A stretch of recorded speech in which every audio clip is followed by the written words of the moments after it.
Welcome to Triage Cancer's webinar, Getting Ready for Open Enrollment. I'd like to introduce you to our speaker for today. Nicole is a staff attorney at Triage Cancer.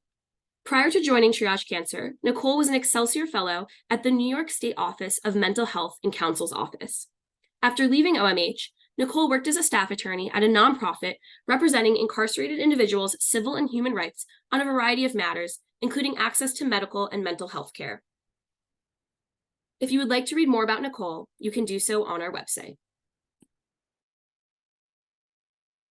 Thank you so much, Sophia, for that introduction. So today we're going to be talking about getting ready for open enrollment for health insurance. And part of the reason we focus so much on health insurance is because of a term called financial toxicity.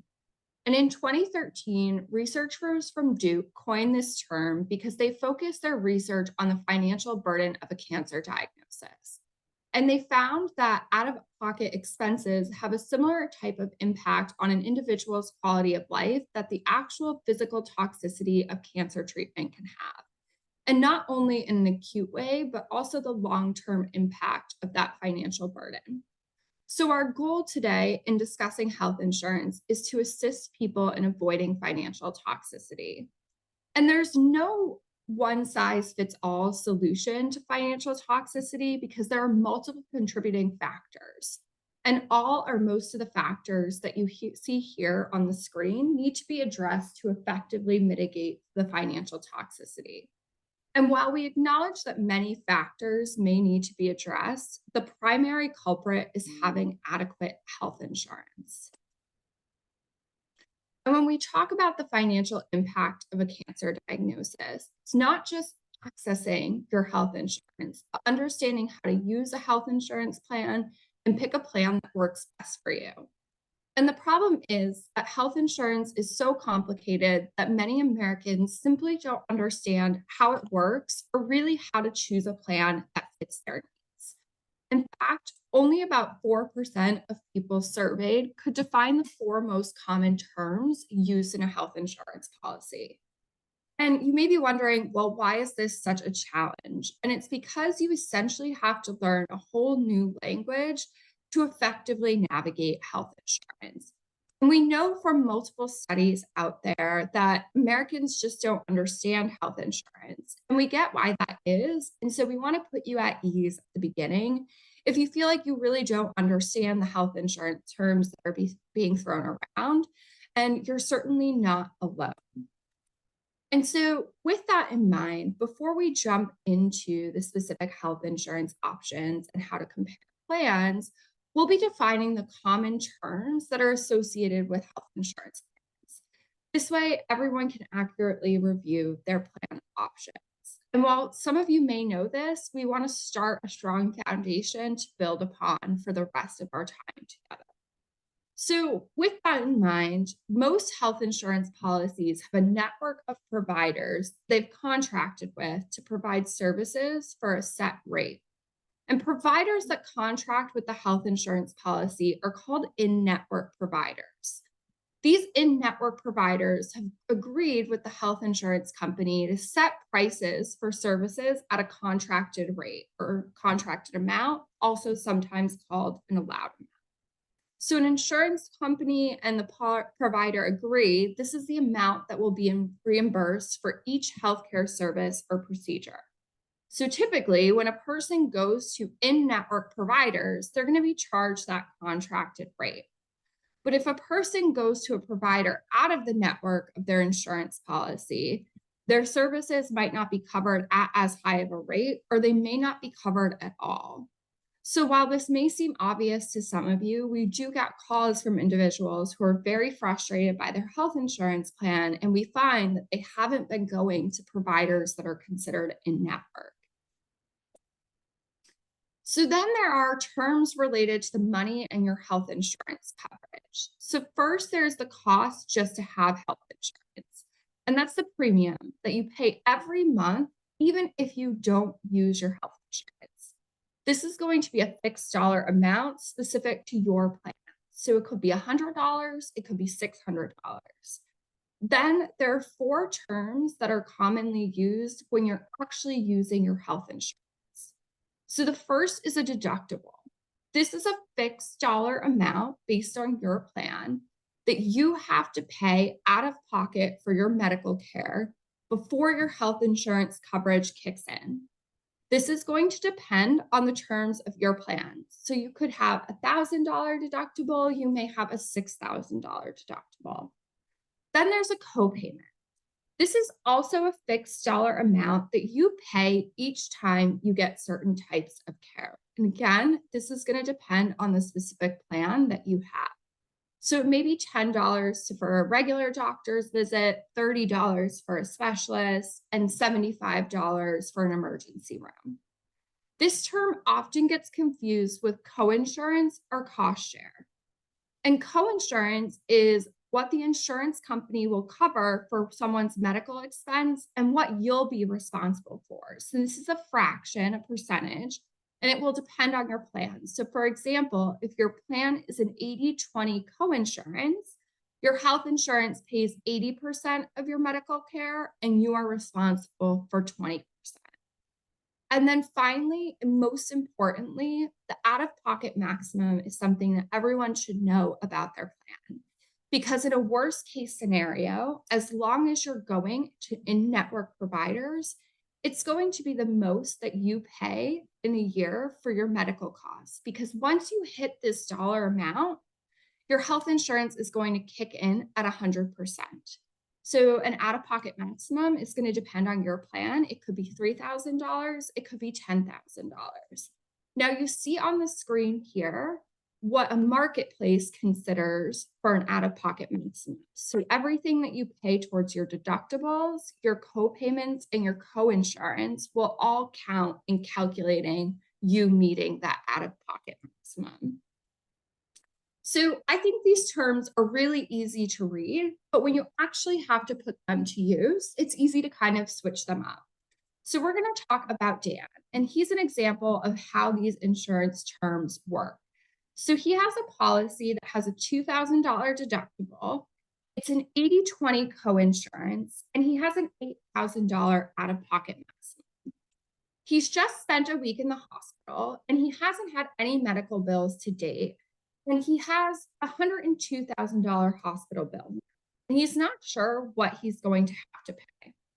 So assuming that he's had no other medical expenses in the year, he first has to meet that deductible. So he has to pay $2,000 out of pocket towards that medical bill, leaving him with $100,000.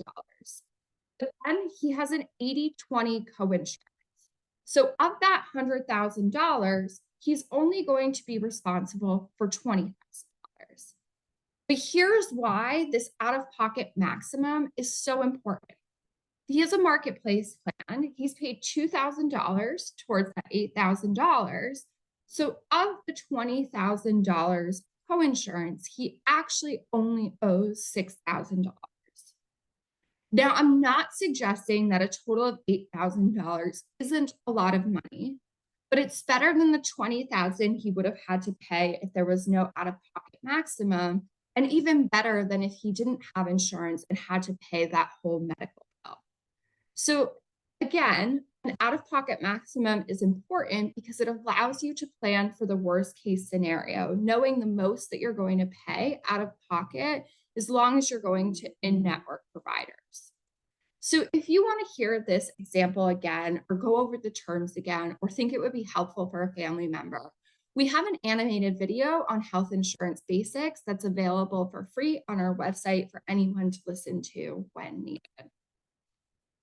Now, that was a simple example to get used to the terms. And based on a marketplace plan, where all in-network costs are included in your out-of-pocket expenses, so your co-payments, your co-insurance, and your deductible. But not all health insurance plans operate this way. And so it's really important for you to know, especially if you're looking at an employer-sponsored plan, for example, how does your plan calculate an out-of-pocket maximum? Because they may just include co-payments and co-insurance and not what you paid towards your deductible. Or it may just be your co-insurance amounts. And then some plans even separate out the cost of your prescription drugs into its own deductible and out-of-pocket maximum. So again, it's important to understand the terms of your specific health insurance.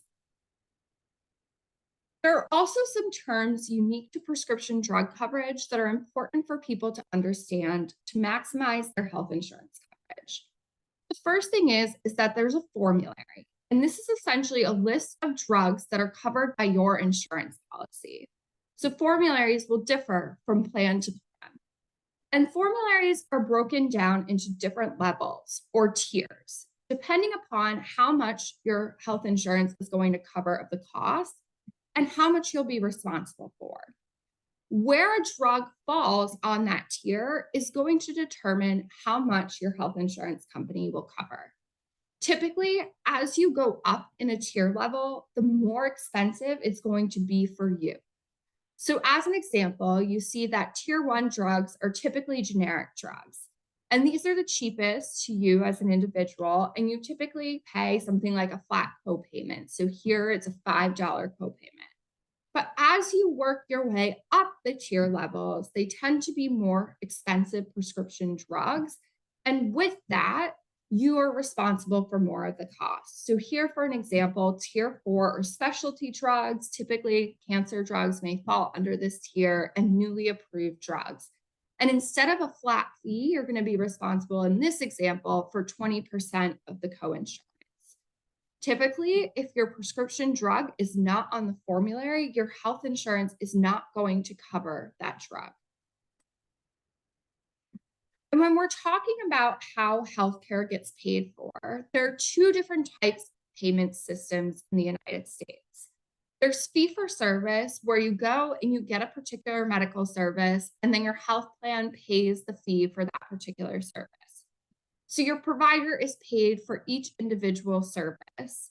An example of this is Original Medicare, where you can go to any doctor in the country that accepts Medicare and receive healthcare, and Medicare will cover the costs. The other type of healthcare payment system that we have is managed care.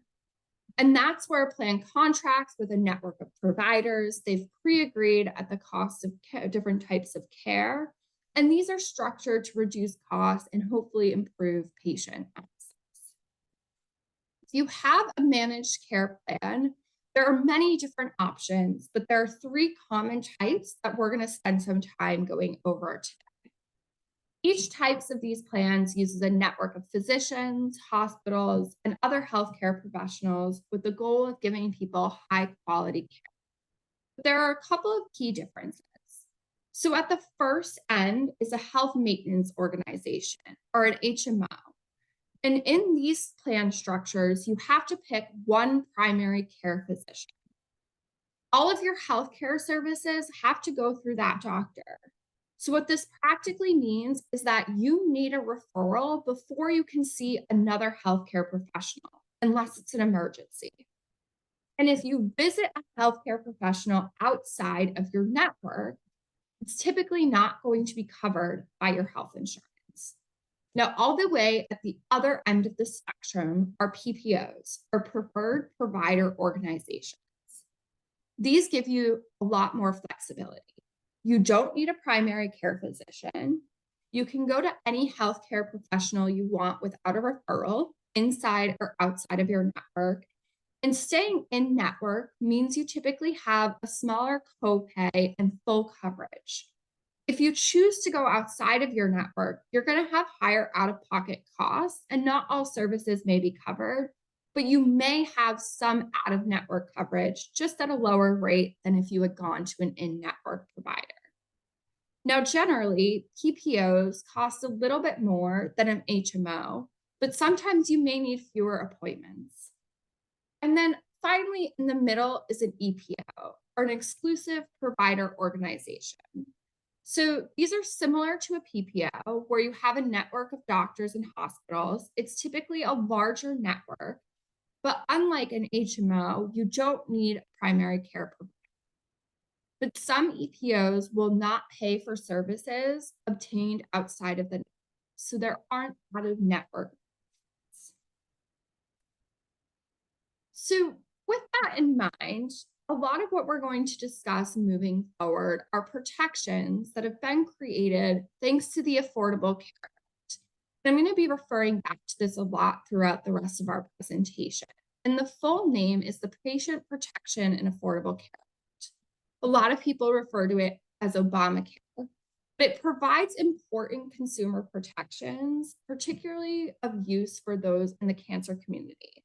So I'm going to spend some time discussing a few protections that we think are important for everyone to understand. So first, the Affordable Care Act created protections to address the quality of plans that are available to people. And one measure of quality control is that the Affordable Care Act created essential health benefits. And these are the 10 categories of benefits that individual and small group health insurance plans are required to cover. And these are things that most of us would expect our health insurance policy to cover: prescription drugs, ambulatory services, mental health, emergency room services.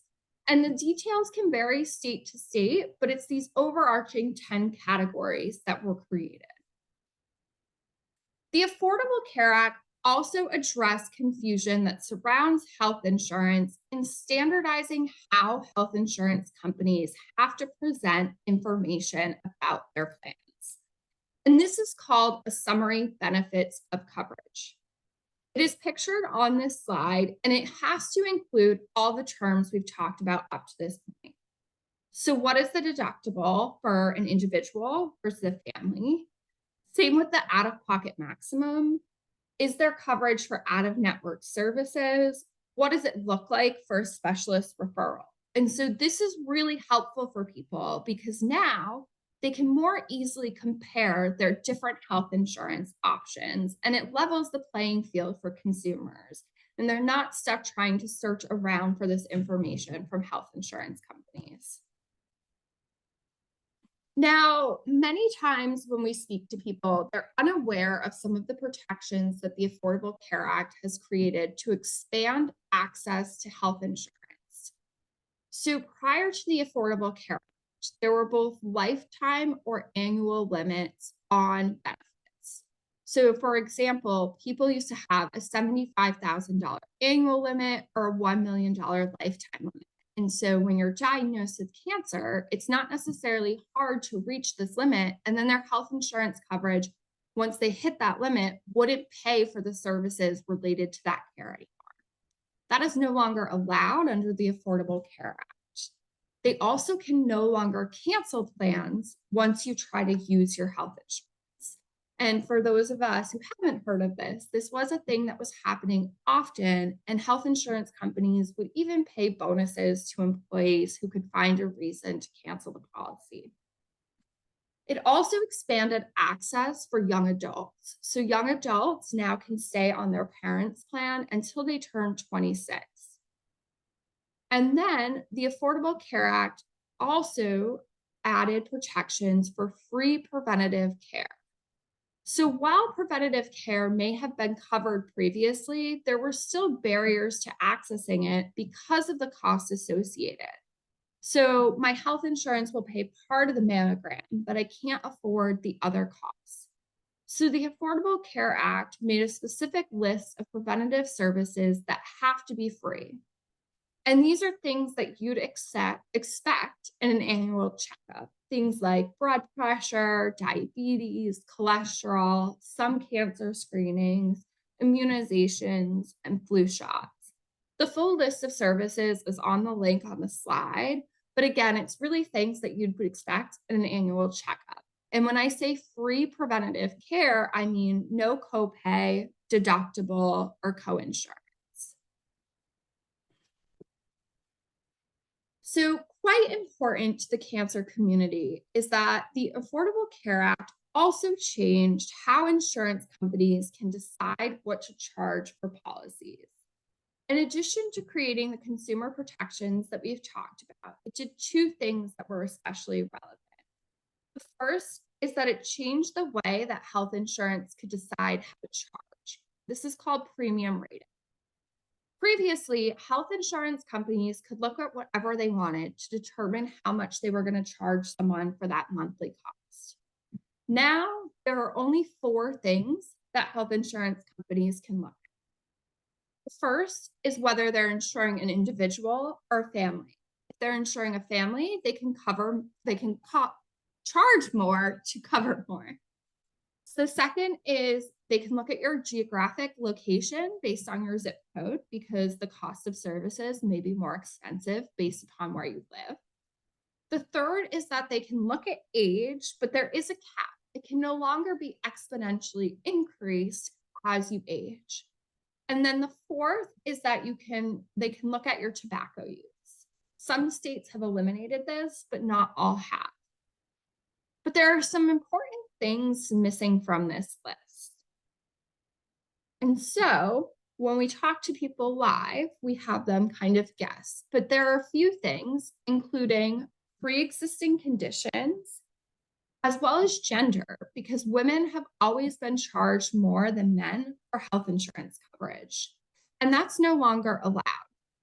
So the second thing that the Affordable Care Act did was go one step further and say, we're not going to let insurance companies deny people coverage based on their age, gender, or pre-existing condition. So this means that these two things together, you can't be denied health insurance coverage and you cannot be charged more because of your previous or current health condition. Now, over time, there's been a lot of conversation about repealing the Affordable Care Act, but keeping this second part of you can't be denied because of pre-existing conditions or exclusions. But just keeping this second piece actually doesn't provide full protection. Because if you're saying you can look at my previous or current medical conditions and decide the premium based on that, you can price me out of the insurance. So really, both of these things need to be together to be effective protection.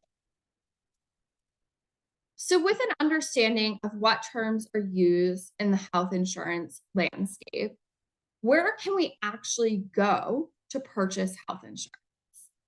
In the United States, there are only really 3 places where we get our health insurance coverage. We're getting it directly from an insurance company or through the government. And by that, I mean something like Medicare, Medicaid, military veterans plans. But about 50% of the United States get their health insurance coverage through an employer.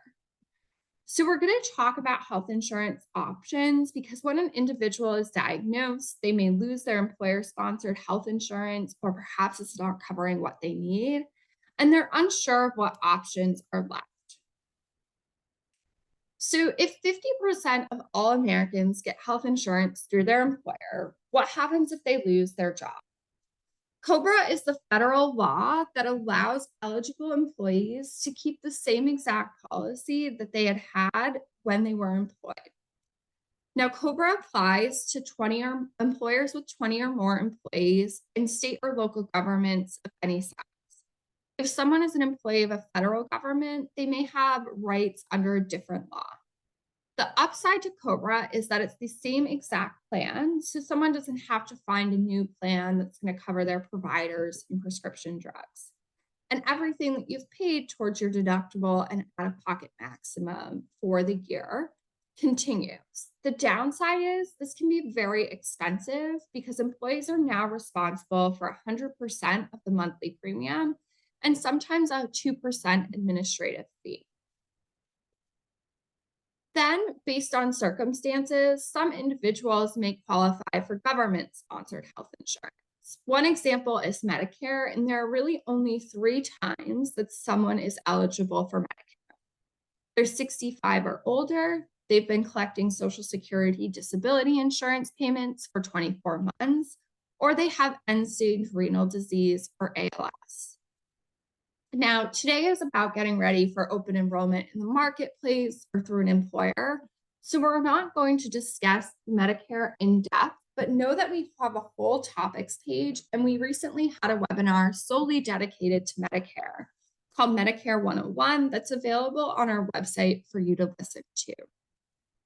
Another example of government-sponsored health insurance is Medicaid. And while Medicaid is a federal program, it's actually run at the state level, and access to Medicaid is very, very state specific.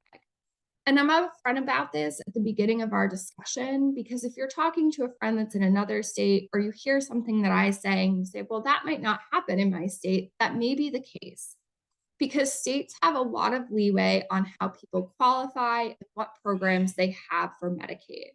So this can create a lot of problems related to navigating access to Medicaid.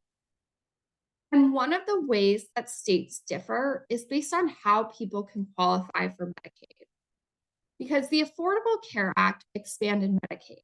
And what I mean by this is that prior to the Affordable Care Act, in order for individuals to be eligible for Medicaid, they had to have a low income, low resources, and fit through one of the doors that you see here on this screen. Often, individuals diagnosed with cancer fit through the age blind disabled door. Not the best name, we know, but practically this created another hurdle. People had to go to the Social Security Administration, be found disabled, and then apply for Medicaid. But the Affordable Care Act created a fifth door, allowing individuals to qualify for Medicaid just based on income and household size.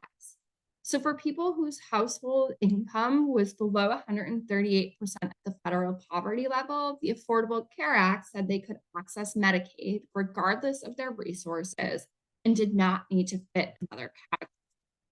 However, the Supreme Court determined that states had the authority to determine whether or not they would expand Medicaid.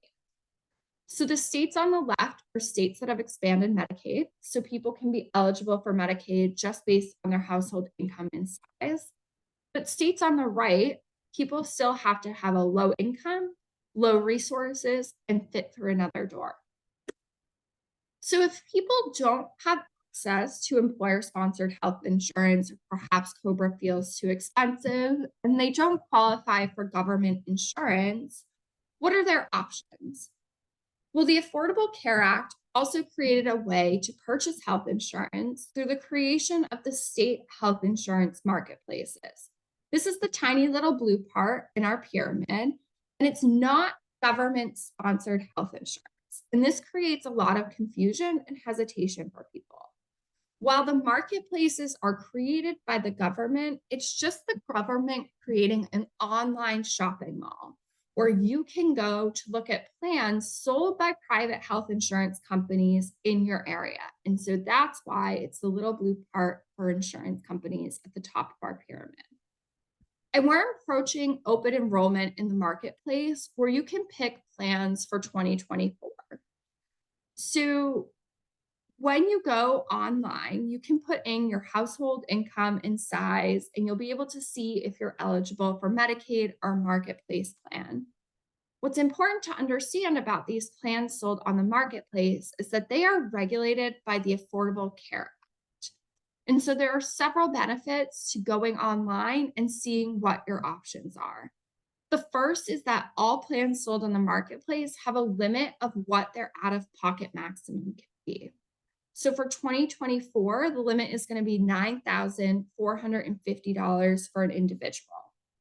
It doesn't mean that the plan that you end up picking will have this high of an out-of-pocket maximum. It just can't be higher than this amount. The second is that people may qualify for financial assistance based on their household income and size. The first is a premium tax credit, which lowers the monthly cost of the plan.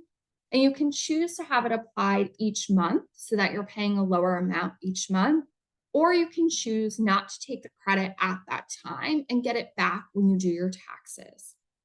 The second type of financial assistance available are cost sharing subsidies, and these lower what you pay for your co-payments, deductibles, and co-insurance. The marketplace has also required plans to be standardized in the information they're providing. So the standardization makes it really easy for you to quickly see the co-insurance levels for the health plans you're looking at. And that's because they'll all have the same metal. So for example, a platinum level plan, no matter the plan type you're looking at, is going to have a 90-10 coinsurance. So your health insurance pays 90%, you're responsible for 10%. And this goes down by 10% all the way to bronze, where an individual is going to be responsible for 40% of their health insurance costs. Now, I mentioned that people may qualify for financial assistance in the marketplace based on their household income and size. And so this is what financial assistance looks like based on income level if you're in a state that has expanded Medicaid. So if you are at below 138% of the poverty level, you will have access to Medicaid. If you're between 138 and 250% of the federal poverty level, you'll have access both to those premium tax credits that lower the monthly cost of the plan and those cost sharing subsidies as long as you buy a silver plan. If you're between 250 and 400% of the federal poverty level, you have access to just the premium tax credits. Now, unfortunately, because the Supreme Court made a decision that allowed states to determine if they were going to expand Medicaid, this created a disparity in accessing assistance on the marketplace.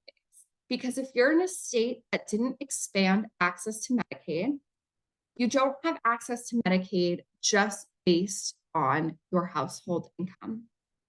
Now, you still have access to the cost sharing subsidies, but that's not really useful for people because if you're not getting access to the premium tax credit to make that plan affordable to you, then having help on your co-payments and deductibles isn't helpful if you can't afford to purchase them.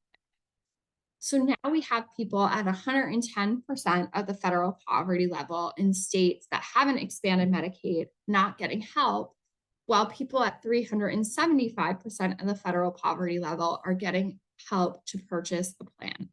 So unfortunately, this created a disparity that wasn't intended by the law. And we hear from many people that think they're not going to qualify for financial assistance in the marketplace. But it's important to understand that this changes, and the American Rescue Plan has also added assistance to the top of the spectrum. So now people who have over 400% of the federal poverty level of purchasing a plan will be above 8.5% of their household income can receive financial assistance. So with these different types of assistance, about 4 out of 5 people can find a plan in the marketplace with assistance. So how does someone go about predicting their income if that's what's required to determine if you are able to access financial assistance in the marketplace? Well, the first thing to understand is that you're predicting your income for the year that you're trying to get coverage. So when we're talking about open enrollment for the fall, you're picking a plan that starts on January 1st of 2024. And so you need to project what your household income will be for 2024. The income that we're talking about is not just your adjusted gross income. Instead, it's your modified adjusted gross income. Now, virtually no one knows what this number is off the top of their head, and there's actually a math problem that you need to do to figure out what your magi is. The second part of the equation is determining your household size. So you may be wondering, well, who do I include in that number? And the marketplace has some very specific rules. You can get them on healthcare.gov, but just as an example, the details of who to include do matter. So you may include your spouse and dependent children, but you may not include your divorced spouse, for example. And it's very important to report any changes in household income or size as soon as possible. The reason you need to report these changes is because it could affect your eligibility for assistance in purchasing the marketplace plan. And so the law requires that you update any changes within 30 days. The marketplace will verify these changes and then they'll redetermine your eligibility based on this new information. It's important to do this because if you don't report the changes and you end up getting more financial assistance than you were entitled to, you'll be responsible for paying that money back when you come to file your taxes. Additionally, if you end up making, for example, less than you had planned, you're getting less financial assistance throughout the year and you may get a larger credit at tax time. Now, since projecting your household income size can change, the good news is that the system's set up to allow you to report changes and have your financial assistance adjusted mid-year.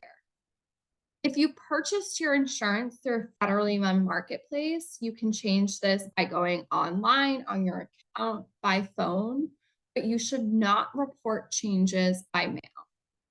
If you're in a state that runs their own marketplace, you should contact your state's marketplace and determine how you should update them.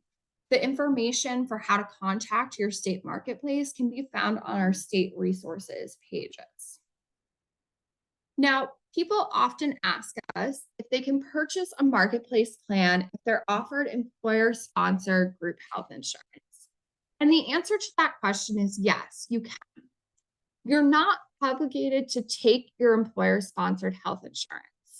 However, if you choose to purchase a plan in the marketplace, when you have access to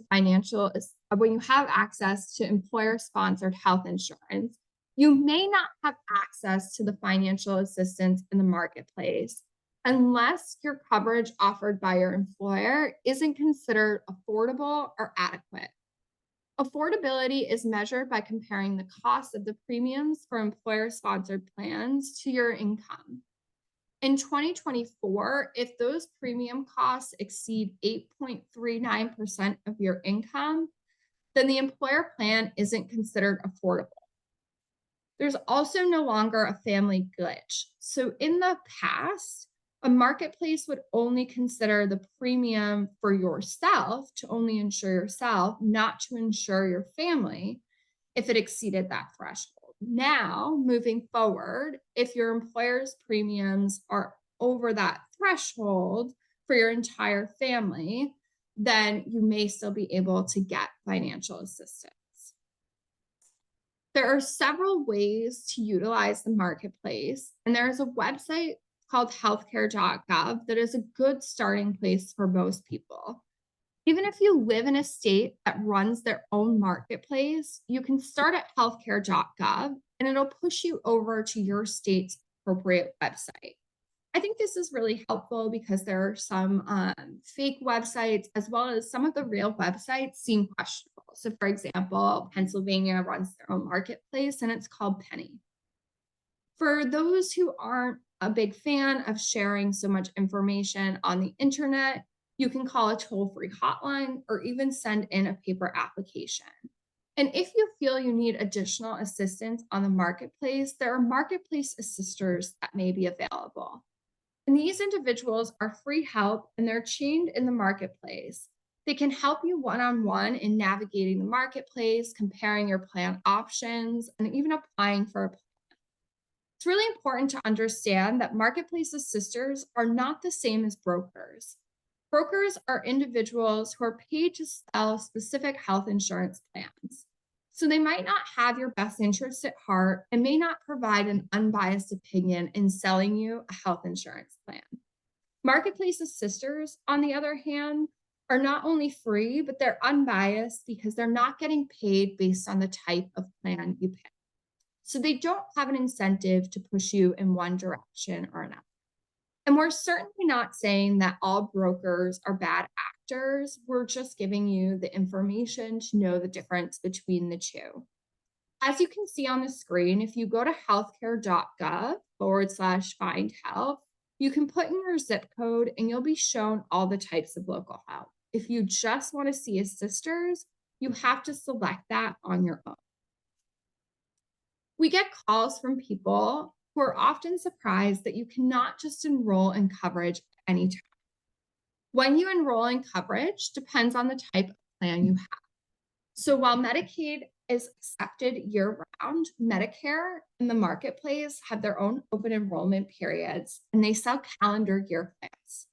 So that what that means is when you purchase a plan during open enrollment, that plan doesn't start immediately. It starts January 1st and goes to December 31st. Employer plans vary. Employers can choose their open enrollment times, but typically they are falling in the fall, which coincides with the January 1st start date. And while today we're discussing getting ready for open enrollment in the marketplace, which begins on November 1st, you won't get coverage on January 1st until January 1st. And so the marketplace recognizes that there are times when someone may need health insurance coverage outside of open enrollment. So they created special enrollment periods. And special enrollments are for a person anytime they lose health insurance coverage or experience a life-changing event like moving. And if you qualify for a special enrollment, you have 60 days to purchase a plan in the marketplace. Again, this is any time during the year based on your life-changing event. Now, while moving is on here, typically moving for treatment does not trigger a special enrollment in the marketplace. There are other life-changing events that may qualify for someone for special enrollment, like getting married or divorced or adding a child to your family. This year, there was an additional special enrollment for people with low incomes. So this requires that someone below 150% of the federal poverty level who's not eligible for Medicaid or have access to their health insurance had a special enrollment. Now, remember when I explained that not all states have expanded Medicaid? Unfortunately, in states that have not expanded Medicaid, this is not available to individuals who have a household income below 100% of the federal poverty level. Another special enrollment that has been created because of the end of the COVID-19 public health emergency.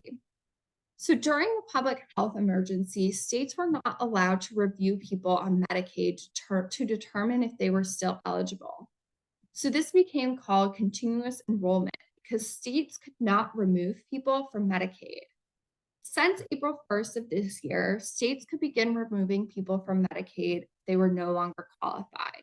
And this has been called Medicaid unwinding. The unwinding process is still going on in many states. And so if people are no longer found eligible for Medicaid coverage, they'll have special enrollment into the marketplace.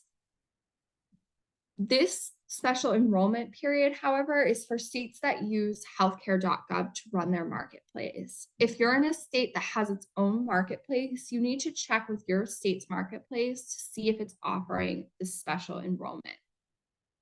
And then starting January 1st of 2024, this special enrollment is actually going to last 90 days instead of 60 because it allows people to have their eligibility reconsidered. Some states have already made this change. And again, for states that are running their own marketplace, they can choose whether or not to have this special enrollment. So generally speaking, if someone enrolls outside of open enrollment during a special enrollment period, if they enroll in the first half of the month, then coverage is going to start the immediate following month. So if you enrolled on October 10th, your coverage would start November 1st. But if someone enrolled towards the second half of the month, it doesn't start until the first of the second following month. So if you enrolled today, October 19th, your coverage isn't likely to be effective until December 1st. As of April of this year, marketplaces can also choose to provide people earlier effective dates than the general rule we just discussed for people who knew they're losing health insurance coverage and it's during the middle of the month. So this helps people avoid a gap in coverage. So to recap all of our health insurance options we've talked about today, and enrolling in the marketplace, there are things that it boils down to. And that's if someone loses employer-sponsored health insurance, they actually have more options than they've had in the past. So the first option may be to elect COBRA or state COBRA, and that allows you to keep the same plan. The second option would be enrolling in a marketplace plan due to a special enrollment. The third lane is maybe if you're eligible for another group plan, like going on a spouse's plan, a parent's plan, a school plan. But you need to find out if they have their own special enrollment period. And then finally, based on circumstances, maybe someone's now eligible for Medicare or Medicaid. So the trick in doing this is understanding what your options are and being able to compare them.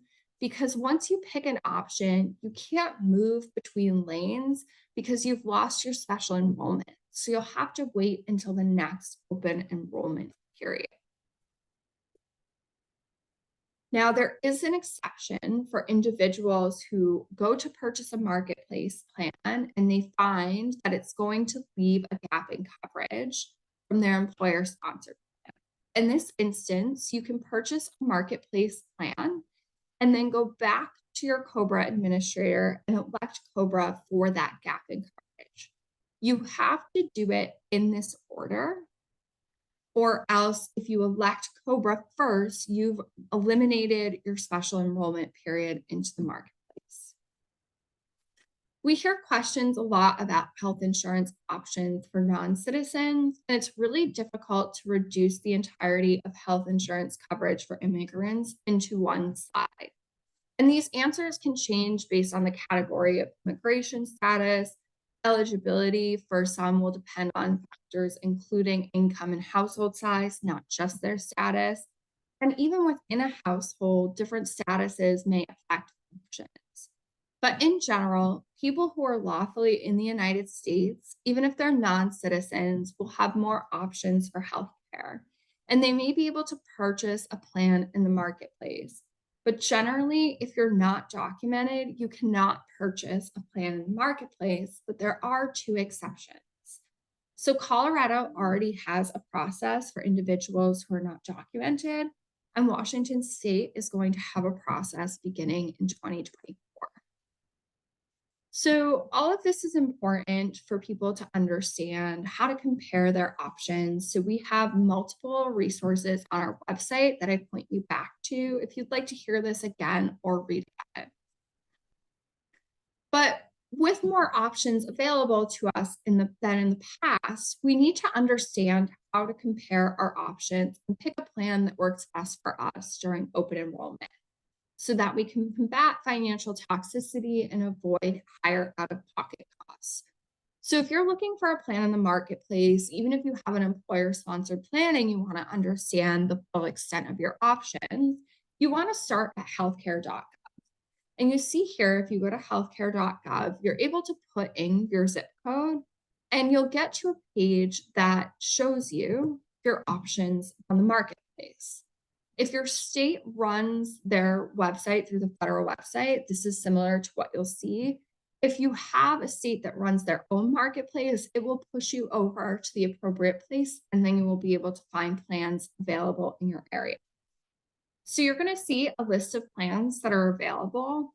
And then because it's online and we're used to filtering our options, you can actually have choices to limit your search. So we started the day with talking about monthly premiums. So you could limit your search based on premium. You could limit it by that coinsurance, that metal level that we discussed. You could also select for certain health insurance companies, as well as the type of plan and that yearly deductible. So with several options, how does someone determine the plan that's going to work best for them? In the next example, we're going to use two marketplace plans, but the steps we're talking about are going to apply whether you're comparing two employer-sponsored plans to marketplace plans, or even a marketplace plan to an employer plan. So here are three plans that someone is looking at on the marketplace. There's a bronze plan at $200 a month with an $8,000 out-of-pocket maximum. There's a silver plan with a $275 monthly premium with an out-of-pocket maximum of $6,000. And we have a platinum plan at $400 a month with a $2,000 out-of-pocket maximum. So if we assume that this person's going to hit their out-of-pocket maximum during the year, which is likely if they have a cancer diagnosis, can we tell just by looking at the plan which option will cost the person the least and how much it will cost them by the end of the year? And that's not meant to be a trick question. The answer is actually no. You can't tell just by looking at the plans. You actually have to do some math to learn which plan will cost you the least over the year. So again, assuming you're going to meet your out-of-pocket maximum for the year, the way that you do the math is you take the monthly premium and you multiply it by 12 because you're paying that premium every month, whether or not you use your health insurance. So you're going to get the total that it's going to cost you just to have the plan for the year. Then you need to add that total to your out-of-pocket maximum. Because as long as you're going in network, you know once you hit that dollar amount, your health insurance coverage is kicking in at 100%. So as an example, if you take that platinum plan, which can give people sticker shock initially at $400 a month, and you multiply that monthly premium by 12, you get $4,800 just to have the plan for the year. But when you add that $4,800 to the $2,000 out-of-pocket maximum, your total cost for health insurance and healthcare costs for the year is $6,800. So it actually saves you over $3,000 for over the course of the year if you compare it to that bronze plan. While cost is part of the equation, there are other things that people need to be paying attention to. So you need to actually make sure your plan covers your providers and your prescription drugs, which is why we spent a significant part of our beginning defining those terms. And while it may sound obvious, we really do hear from people who dislike their plan because they go into the marketplace and they've had a Blue Cross Blue Shield plan in the past, for example. So they assume that that plan that they're looking at that's Blue Cross Blue Shield in the marketplace covers their providers and their prescription drugs, and they purchase it and then they find out it has a different formulary or it has a different network of providers. So it's really important that people check both their employer plan, if that's what they're looking at, as well as marketplace plans so that they understand the drug coverage as well as the providers. And while this may seem like a large task, the marketplace actually gives you tools to make sure that your providers and your prescription drugs are covered by the plans that you are looking at. You can add this information at the beginning of the process so that you see only plans that include your providers or prescription drugs that you're concerned about. Now, even though you could start off that way, you may want to see broadly what the plans are. And then as you're comparing them, adding your prescription drugs and providers, and that is also allowed on the marketplace. Now, when we talk to people about checking about their providers, it's really important to not just take the marketplace's word for it because it may not be accurately updated. So once you've narrowed down your options, we really suggest that you check with your providers that they accept the plan that you're looking at. And key here is a few things. First, don't just ask if they accept Obamacare. This isn't a plan, so you're likely going to get an answer of no. But also don't ask if they just accept a general plan like Blue Cross. You want to give the full name of the plan you're looking at. So here in New York, the plans can be very, very long. So it could be Blue Cross Blue Shield 7000 XPY Silver. That's the full name that you want to give your providers so that there isn't any confusion and you don't have any unwanted surprises in January when you go to use the plan. So I know this was a lot of information on picking a plan. And if you want to hear it again, we have an animated video dedicated to this topic. And we also have a worksheet that helps you take all of this information and compare your options in one place that we're going to walk through now by meeting Eloise. So Eloise is trying to figure out her health insurance options. She's offered insurance through her employer, but worries that it may cost too much. She also found a plan on the marketplace that covers her prescription drugs for healthcare providers and is wondering what plan will cost her the least, assuming she meets her out of pocket maximum during the year. So, we're going to bring everything together that we have talked about, and we're going to walk through Eloise's situation with our plan comparison worksheet. So our plan comparison worksheet allows you to put all the information that we've talked about today in one place, even if it doesn't come with a number. So you can track whether it's an employer plan, an HMO or a PPO, if your physicians are in network, as well as the prescription drugs. So Eloise takes this time to fill in the options that she's considering. So her first option is a marketplace plan, and it's a preferred provider organization. So what we know about that is she'll have access to a broader range of healthcare providers. Option 2 is her employer-sponsored plan, and they're a health maintenance organization. So remember, she's going to have a smaller range of providers, and she's likely going to have to go to her primary care to get referrals to see other types of providers. Now, these plans are the same in terms of her physicians being in network, her hospitals being in network, and her prescription drugs being in network. So all of that is created equal at this point. Now, our worksheet not only helps you track that information, but actually do the math appropriate to your plan to understand how much it's going to cost you by the end of the year. So option 1 is Eloise's marketplace plan. So she has a $450 premium for this plan. The deductible is going to be $5,000. So she's going to have to pay that before her coinsurance kicks in. Her coinsurance is 70%, and there's an out-of-pocket maximum for her of $8,200.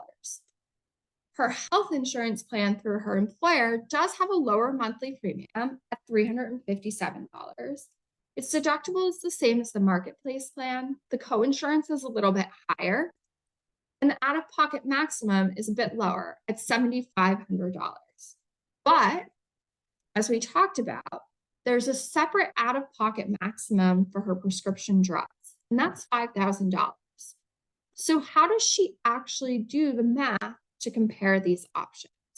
So our worksheet will allow you to easily use the formula associated with your plan based on the letters in the box. So I'm going to go back for a second, and you see each number in the box has a letter associated with it that you can plug in to the formula. So for option 1, the marketplace plan, we're going to use the third formula. So the out-of-pocket maximum and marketplace plans will always include your deductible and prescription drug costs. So all she has to do is take that $450 and multiply it by 12, and then add it to her out-of-pocket maximum for a total of $13,600. But option 2, the employer-sponsored plan, is going to use a different formula because she has to not only multiply her monthly premium by 12, but she has to add that prescription drug out-of-pocket cost, out-of-pocket maximum to the out-of-pocket maximum for her medical costs. So while at first, if we just looked at the out-of-pocket maximum for her medical costs and the amount she paid for that monthly premium, her employer-sponsored plan may have seemed cheaper. It in fact ends up being more expensive because those prescription drug costs are a separate cost that you have to take into account.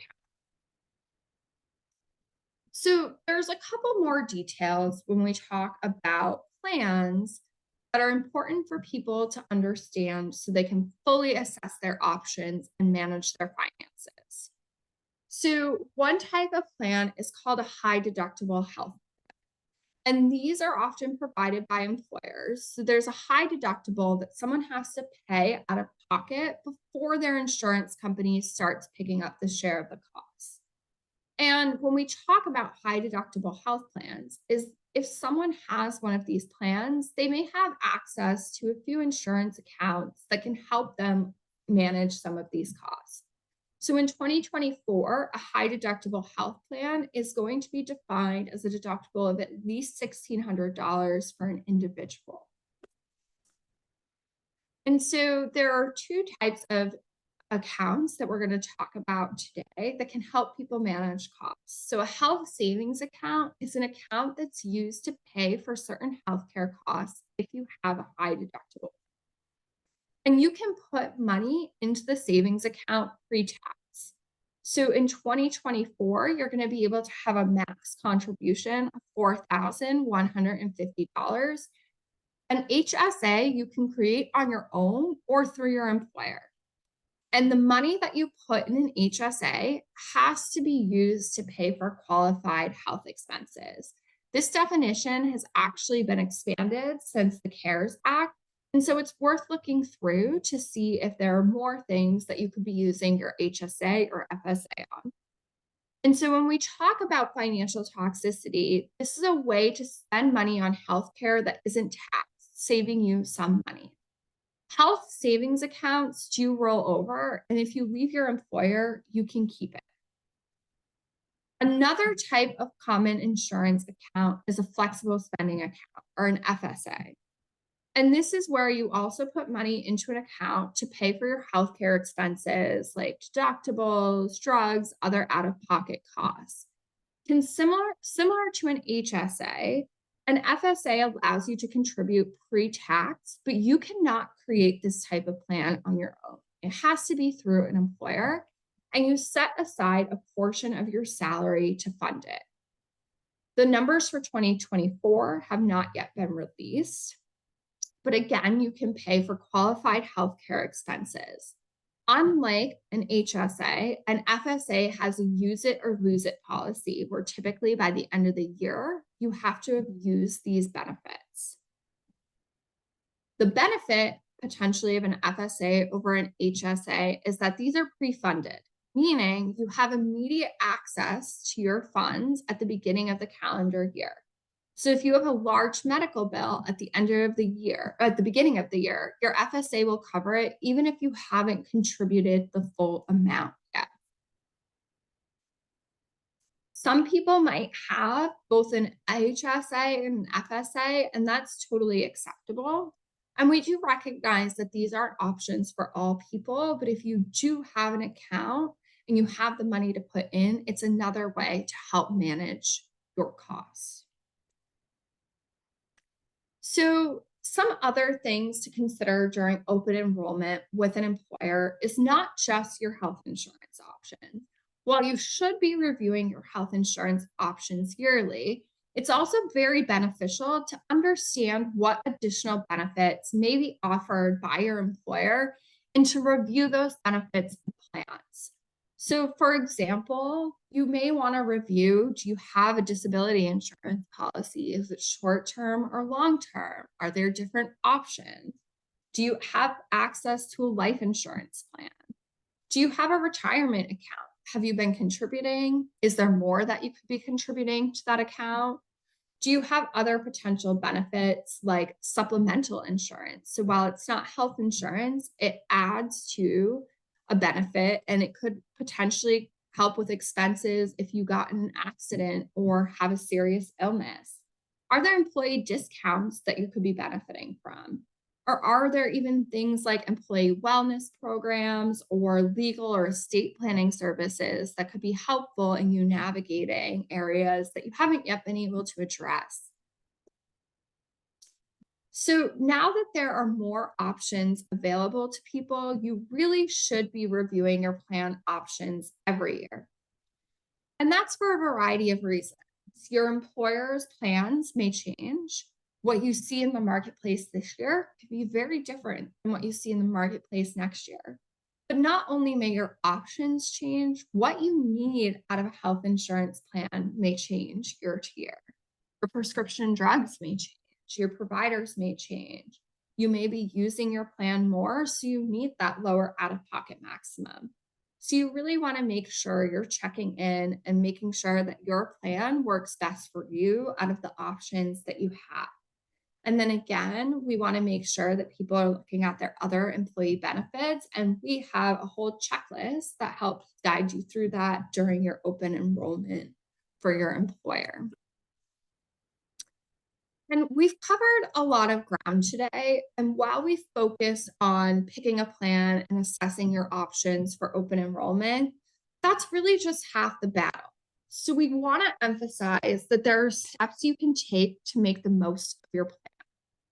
You want to make an effort to use in-network providers where possible, get prior authorizations where required, review your medical bills for accuracy because medical billing is a human process and errors can be made. And you certainly don't want to be paying for services, for example, that you didn't receive. And then if you have health insurance denials, you should appeal. I know we haven't covered these topics in detail today, but we have much more information on them on our health insurance topics page. And I urge you to go check that out so that you feel prepared to make the most of your health insurance. And while we've spent the majority of our time discussing how to pick a plan that works best for you during open enrollment, even if you do the work, there's likely a time that you may end up getting a coverage denial from your health insurance company. And it's really important to understand that you don't necessarily have to take no for an answer if your insurance company denies a claim. As consumers, we generally have the right to appeal. And in terms of plans that are regulated by the Affordable Care Act, there are two opportunities to appeal a decision. The first is an internal appeal, where you go back to your insurance company and you ask them to reconsider. Each insurance company may have their own rules for how to do an internal appeal, so it's important that you understand your plan's rules and follow them. If after doing the internal review, the insurance company still denies your claim, you have the opportunity for an external appeal. And this takes the decision out of the insurance company's hand and into an independent reviewer. And this decision will be binding on your health insurance company. Why am I adding something to your plate when we just spent a lot of time about the details of how to pick a plan that works for you? Well, there's data that shows between 40 and 60% of health insurance appeals are found in favor of the patient. And that means about half of the time, roughly, when an insurance company is saying no, they're getting it wrong. And while we just discussed that appealing health insurance denials is incredibly valuable, unfortunately, consumers are rarely appealing their denied claims. So less than 0.1% of all denied claims are getting appealed. So when we talk about accessing care, using your health insurance, and avoiding financial toxicity, this is a hugely underutilized tool that we have in our toolbox.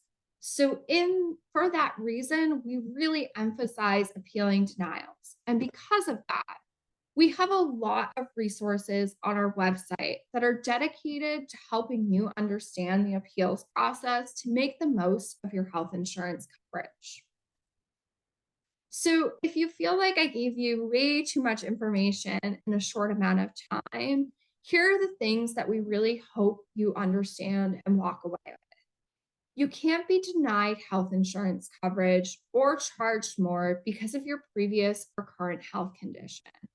This is still a question we really commonly hear, especially for people who are concerned that their employer-sponsored health insurance maybe isn't meeting their needs or they're going to be losing it. So know that there is an option in the marketplace and you may qualify for other types of health insurance that we briefly discussed as well.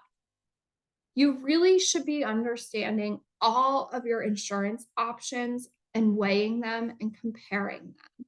So you should be taking the time to do something like walking through our worksheet and making sure that your providers and prescription drugs are covered, but also doing that math.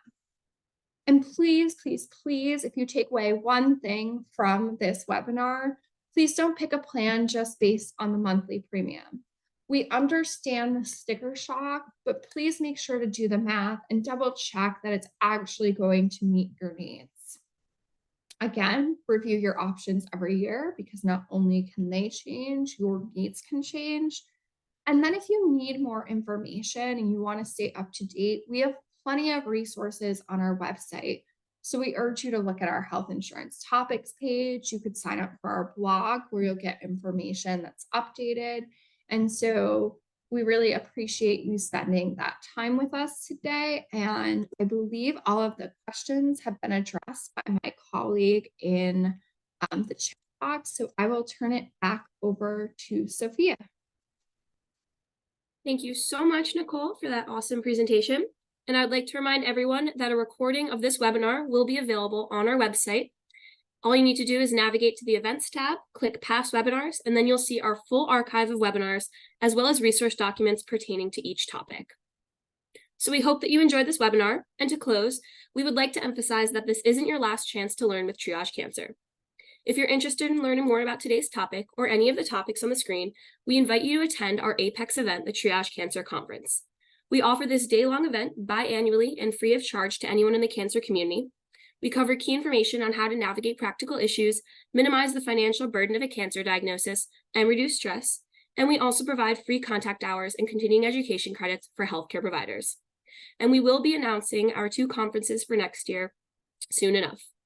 And for the healthcare professionals on today, we greatly appreciate the role you play in changing the lives of individuals impacted by a diagnosis. And we also recognize just how vast all of this information is. So to meet this need, we've created a day-long insurance and finance intensive just for you. This training is free of charge and takes a deep dive into health and disability insurance, employment, and finances. And on the next screen, you'll see that we also provide continuing education credits for healthcare providers. You can view our full schedule and register on our website. And as a reminder, if you have any questions about your individual situation, or if you have questions related to this webinar, you can contact our free legal and financial navigation program by filling out a brief intake form online and scheduling an appointment with our staff. We also hope that you will continue to stay connected with Triage Cancer. We invite you to attend more webinars and our other events, and we encourage you to sign up to receive our blog and connect with us on social media. I really like our blog and our newsletter because you use the QR code on the screen to sign up, and then it just pops up in your inbox, and you don't need to remember to check our website for important news related to the cancer community. And for the healthcare professionals on today, or individuals looking to distribute materials to your community, you can use the materials request form to order printed materials in bulk, and we will ship them to you for free. And as a last reminder, in order to receive continuing education credit for today's webinar, you must have stayed on until the very end. You will receive an email tomorrow afternoon from Zoom, which will contain a link to the evaluation and the post-test. The evaluation requires your name and your email address so that we can certify that you completed the entire evaluation. This is also the email we will use to send the certificates within 4 weeks. Please complete the evaluation and post-test within 1 week of this webinar. And if you are a healthcare provider or just an individual on this call looking for a general certificate of attendance, you must still complete the evaluation and indicate that you are requesting that certificate on the evaluation. And for the nurses and social workers on the call, you must also receive a passing grade of 80% on the post-test to receive credit.